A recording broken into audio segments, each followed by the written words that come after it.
My stepmom demanded I transfer my tech business to her daughter, because she needs it more, so I made sure they all got fired when the board realized I'm the majority shareholder. I knew something was wrong the moment I walked into my dad's house that Sunday afternoon. The living room was too quiet. No TV blaring the usual football game. No background music from the kitchen. Everyone was already seated like they'd been waiting for me, like I was the defendant showing up to my own trial. My stepmom Brenda sat ramrod straight on the cream-colored couch, hands folded in her lap like she was posing for a church directory photo. Her lips were pressed into that tight smile that never, ever meant anything good. You know the kind, the smile that says, I'm about to ruin your day, and I'm going to enjoy every second of it. Her daughter, Ashley, sat beside her, scrolling through her phone with theatrical boredom. But I caught it, that barely hidden smirk tugging at the corner of her mouth. The kind of smirk that told me she already knew what was coming and couldn't wait to watch me squirm. My dad hovered near the bay window, pretending to adjust the blinds that didn't need adjusting. He wouldn't look at me. That alone should have been my cue to turn around and walk right back out that door. Sit down, Lily, Brenda said, her voice dripping with artificial sweetness. We need to talk about your future. That tone. God, I knew that tone. Calm. Controlled. Rehearsed. The kind she used right before saying something absolutely outrageous and then acting shocked, when I had the audacity to react like a normal human being. I sat down on the armchair across from them, my stomach already twisting into knots. Let me back up for a second and give you some context. I'd built my company from absolutely nothing. 5 years earlier, fresh out of college with a computer science degree and more ambition than sense, I'd launched a cybersecurity software startup from my cramped studio apartment in downtown Chicago. I coded during the day, freelanced at night to keep the lights on, and lived on a steady diet of instant ramen, black coffee, and about 3 hours of sleep. My social life was non-existent. My dating life was a disaster. But I had a vision, and I was willing to sacrifice everything to see it through. Now, at 29 years old, my company had 60 employees, multiple Fortune 500 clients, and a board of directors who actually took me seriously. We just closed a Series B funding round. Industry publications were writing articles about us. About me. I'd been featured in Tech Innovator magazine just last month. It was everything I'd worked for. Everything I'd bled for. Brenda cleared her throat, pulling me back to the present moment. Ashley's been struggling, she began, her voice taking on that sympathetic tone that made my skin crawl. She's had such a hard time finding her place in the world. Ashley sighed dramatically without bothering to look up from her phone. It's just been really discouraging, you know? The job market is impossible right now. Brenda nodded sympathetically, like Ashley had just described surviving a natural disaster instead of getting fired from her third retail job in 2 years. Then she turned back to me, her expression shifting into something that was probably supposed to look sincere, but just came across as predatory. And you, Lily, she said slowly, you have more than enough success. I mean, honestly, when you really think about it, it's only fair that you share some of that with family. My stomach dropped. Share what? I asked, even though I already knew. Some part of me already knew exactly where this was heading, but I needed to hear her say it. I needed to hear just how insane this was going to get. Brenda reached beside her and slid a manila folder across the coffee table. It landed in front of me with a soft thud that might as well have been a gunshot. Legal documents. My company's name printed neatly at the top. CyberShield Technologies, LLC. We think you should transfer ownership, Brenda said, as casually as if she were asking me to pass the salt. At least controlling interest. Ashley needs the company more than you do right now. For a second, just one long surreal second, I honestly thought this was some kind of elaborate prank. Like maybe there was a hidden camera somewhere, and this was all just a really bad joke that we'd laugh about later over dinner. But nobody was laughing. You want me to give my company to Ashley? I asked slowly, carefully enunciating each word like I was trying to make sure I'd heard correctly. Brenda's smile widened. Not give, sweetie. Transfer. There's a difference. Family helps family, right? That's what we do. We lift each other up. Ashley finally looked up from her phone, and I saw it clearly now, that entitled gleam in her eyes that I'd seen 100 times before. I could run the business side, she said with a casual shrug, like we were discussing who would organize the carpool schedule. You're more technical anyway. You know, all that coding stuff. You could obviously stay on as, like, the tech person or whatever. The tech person. The tech person. My chest burned with a rage so hot I thought I might actually combust right there on my dad's Persian rug. I looked at my dad, who was still standing by that window, still avoiding eye contact like a coward. "You're okay with this?" I asked, my voice cracking despite my best efforts to stay calm. He shifted his weight from one foot to the other. "Your stepmom just thinks it could bring everyone closer together," he mumbled. "You know, as a family. Unity and all that. Unity. Unity." I laughed once, sharp and completely humorless. The sound surprised even me. "I built that company," I said, my voice rising despite myself. "Every single contract. Every line of code. Every investor meeting at 7 in the morning and client call at midnight. Every rejection, every pivot, every." Brenda held up her hand, cutting me off like I was a child having a tantrum. "Lily, you're young. You're talented. You could build another one, couldn't you? But Ashley doesn't have that kind of opportunity. She doesn't have your advantages. My advantages. My advantages. The advantages of working 80-hour weeks? The advantages of maxing out 3 credit cards to keep the servers running? The advantages of nearly having a nervous breakdown twice in the first year? What advantages exactly are we talking about?" I asked, my voice dangerously quiet now. Brenda waved her hand vaguely. "You know, your education, your connections, your natural aptitude for all this technology nonsense. Ashley's more of a people person. She needs something established to work with. Something stable. And you've built something stable. It's perfect timing, really." I stared at the manila folder on the table. At my company's name. At 5 years of my life reduced to a stack of documents that my stepmom thought I should just hand over. Like it was a used car. Like it meant nothing. "I need to go," I said, standing up abruptly. Brenda's expression shifted, her mask slipping just slightly. "Lily, wait. We're not done discussing yes," I interrupted, grabbing my purse. "We are absolutely done." I walked out of that house with my hands shaking so badly I could barely get my keys into the ignition. That night, I barely slept. I lay in my bed, staring at the ceiling of my condo, the condo I'd been able to afford because of my company's success, and Brenda's words played on repeat in my head like a broken record.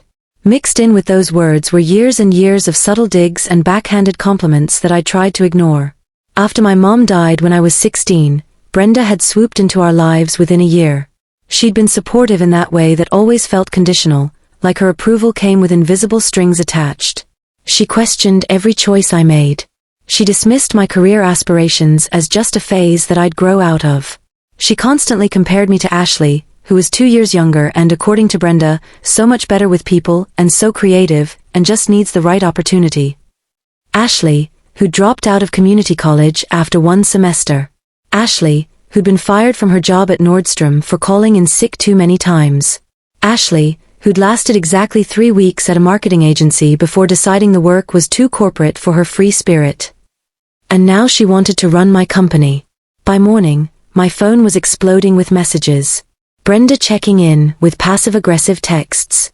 Ashley posting vague captions on Instagram about new leadership opportunities on the horizon, with aesthetically filtered photos of coffee cups and laptops. Even my dad was texting, "Please consider it, Lily. Let's not tear this family apart over business. We can work something out that makes everyone happy." That's when I called my lawyer. Gregory Gregory Hartford sat across from me in his downtown office, his expression growing darker with every word I spoke. He was a corporate attorney I'd hired 2 years ago, a sharp guy in his 50s who'd seen every dirty trick in the book.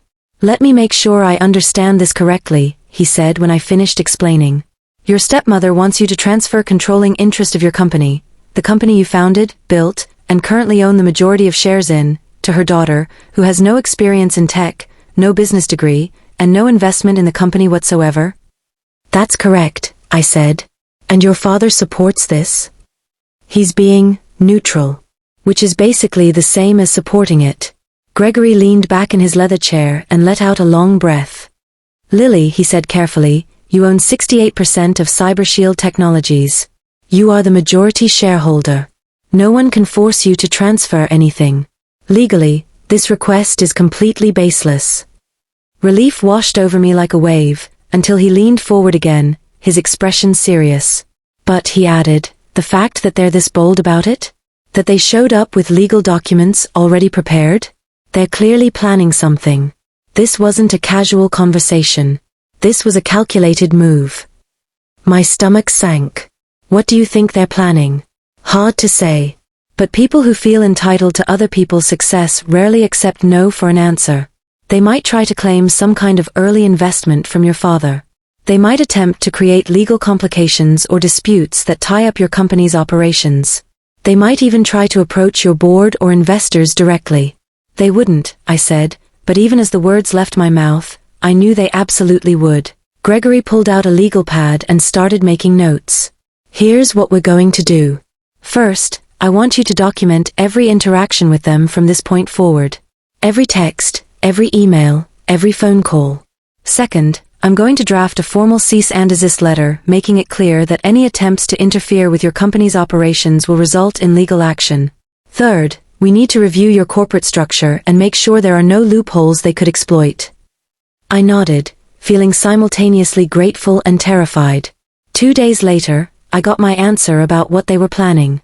I was in the middle of a product development meeting when my assistant, Kimberly, knocked on the conference room door. Her face was pale. Lily, she said quietly, you have visitors in the lobby. They're demanding to see you. I excused myself and walked out to find Brenda and Ashley standing in my company's reception area like they owned the place. They were dressed in expensive business suits, outfits I'd never seen either of them wear before. Brenda had a leather portfolio tucked under her arm. Ashley was wearing heels that probably cost more than my first month's rent in that studio apartment. Lily.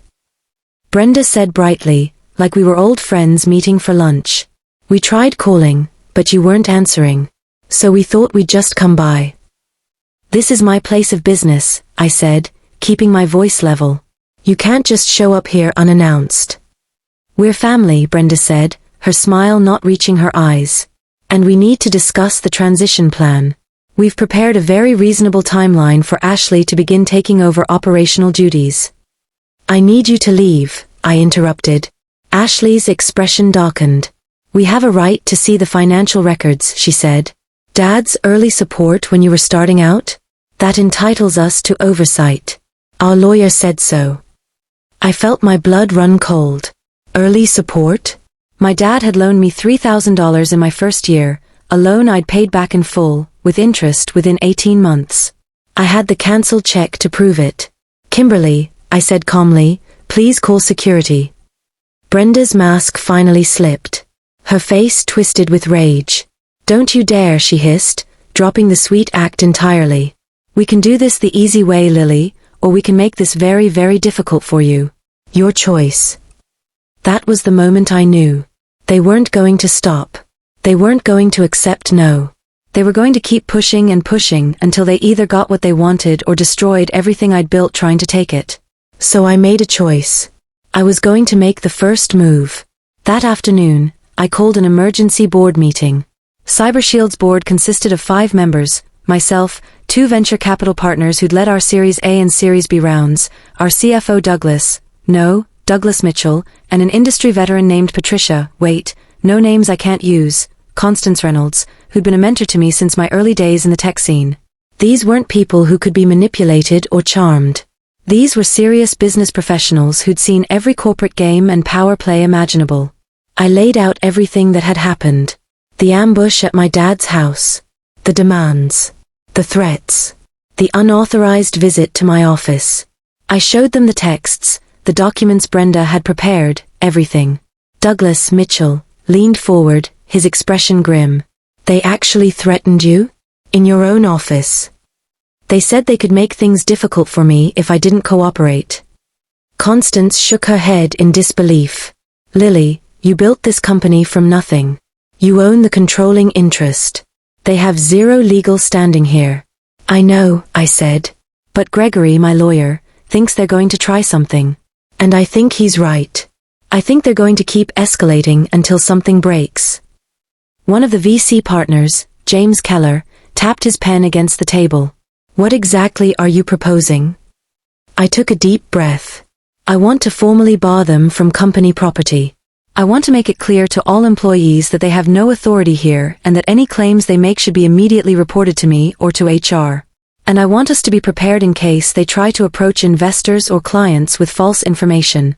The room went quiet for a moment. Then Constance spoke. I think that's not just reasonable, I think it's necessary. This is a clear attempt at corporate interference. If we don't shut it down now, it could escalate into something that actually damages the company.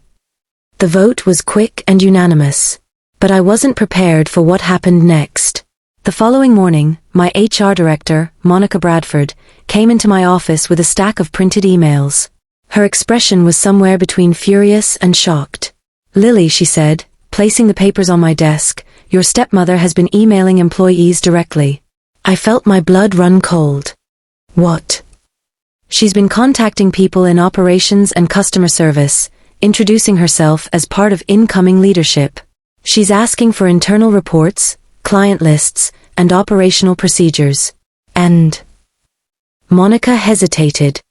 Your stepsister has been telling people she's going to be the new COO. I stared at the emails, my hands shaking with rage. Brenda had contacted 17 employees. Ashley had misrepresented herself to at least a dozen more. They'd violated company policy and potentially compromised confidential information before ever holding any official position. Get Gregory on the phone, I said quietly, and schedule another board meeting. Today. This time, I invited Brenda and Ashley to attend. The conference room felt different that afternoon. Heavier. More serious. This wasn't a routine board meeting anymore, this was a reckoning.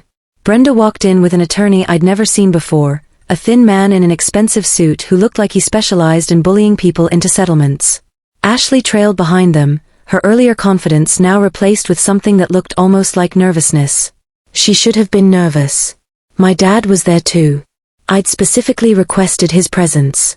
He sat at the far end of the table, looking smaller than I'd ever seen him. Constance Reynolds, as board chair, called the meeting to order. We're here to address allegations of corporate interference and misrepresentation. Mrs. Patterson, she began. Whitmore, Brenda corrected sharply. Brenda Whitmore. Mrs. Whitmore, Constance continued without missing a beat, you've been contacting CyberShield employees directly and misrepresenting your relationship to this company. Can you explain why? Brenda's attorney leaned forward. My client has legitimate concerns about the company's management and her family's stake in its success. She has every right to. Answer the question, Douglas Mitchell interrupted. Do you or do you not have any official position with CyberShield Technologies? Not yet, Brenda said, lifting her chin. But we're here to rectify that situation. On what grounds? James Keller asked. And then it all came pouring out. Brenda claimed that I'd built the company using family resources, a wild exaggeration of that $3,000 loan my dad had given me years ago. She claimed that Ashley deserved compensation for being emotionally excluded from my success. She actually used those words. Emotional exclusion. Like my success had somehow victimized Ashley. She argued that leadership should be redistributed to balance family dynamics.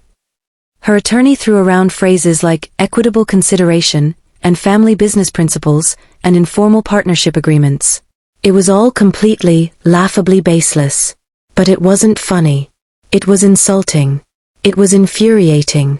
It was 5 years of my life being dismissed as something that had just fallen into my lap, something I didn't really deserve, something that should be shared with someone who'd done absolutely nothing to earn it. When they finally finished their presentation, and yes, they'd actually prepared a full presentation with slides, the room fell silent.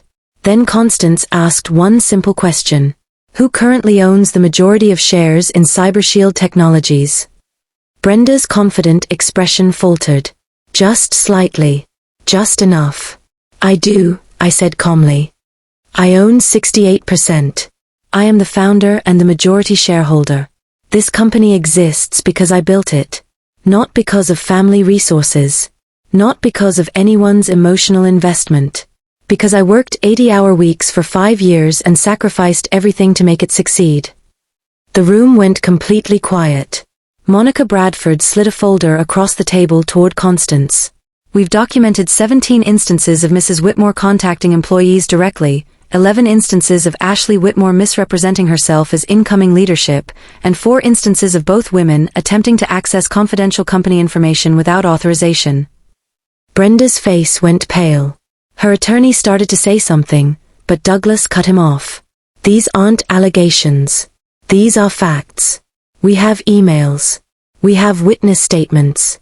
We have recorded phone calls from employees reporting these incidents. James Keller leaned back in his chair. I've seen hostile takeover attempts that were more subtle than this. You came into someone else's company and tried to claim it as your own through intimidation and false representation. That's not just inappropriate, it's potentially criminal. This is absurd, Brenda's attorney said, though his voice lacked conviction now. My clients have legitimate. Your clients have nothing, Constance interrupted coldly. No stake, no claim, no authority. What they do have is a pattern of behavior that violates corporate policy and potentially several laws regarding fraud and corporate interference. The vote was unanimous. Brenda was formally barred from all company property, effective immediately. Any future contact had to go through legal counsel. Ashley was issued a formal cease and desist letter for impersonating a company executive. The letter made it very clear that any future misrepresentation would result in legal action, including potential criminal charges for fraud. But that wasn't all. Douglas turned to my dad, who'd been sitting silently through the entire meeting, his face gray. Mr. Holloway, he said quietly, you've also been in contact with several board members and investors, suggesting that your daughter's ownership should be reconsidered. Is that correct?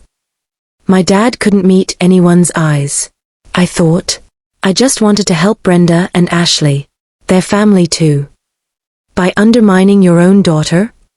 Constance asked, her voice sharp. By supporting false claims against a company she built from nothing? Mr. Holloway, James Keller said, his tone formal now, you currently hold a consulting contract with CyberShield, providing advisory services for our government relations work. Given your participation in what amounts to an attempted corporate coup, this board has no choice but to terminate that contract, effective immediately. My dad's head snapped up. What? But You chose a side, Douglas said flatly. Unfortunately, you chose wrong. The decision was made. All 3 of them, Brenda, Ashley, and my dad, were officially severed from any connection to my company. Brenda's attorney gathered his papers quickly and stood. This meeting is over. We'll be reviewing our legal options. Please do, Constance said coolly. We welcome the scrutiny. Discovery should be very interesting. The attorney's face went pale. He muttered something to Brenda and practically fled the room. That's when Brenda realized what had actually happened. That this wasn't just a setback, it was over. Completely over. She'd lost. This is betrayal, she said, her voice cracking. Tears started streaming down her face, and I couldn't tell if they were real or calculated. After everything I've done for you, Lily. After I welcomed you into our family, after I treated you like my own daughter. You never treated me like your daughter, I said, standing up. My voice was steady now, calm. You treated me like competition for Ashley. Like an obstacle. Like something to be managed or controlled. That's not true. I loved you, I supported you. You dismissed everything I did. You called my work a phase. You constantly compared me to Ashley and found me lacking. And now, when I finally succeeded despite all of that, you want to take it away and give it to her. Not because she earned it. Not because she deserves it. But because you think I have enough and she needs more. Brenda opened her mouth, but no words came out. You didn't build this, I continued. You didn't sacrifice for this.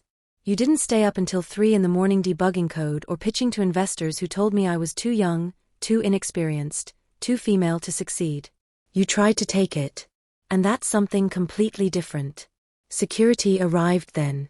2 professionals who escorted Brenda, Ashley, and my father out of the building while the rest of the board watched in silence. As the elevator doors closed on Brenda's tear-stained face, I felt something unexpected. Not triumph. Not vindication.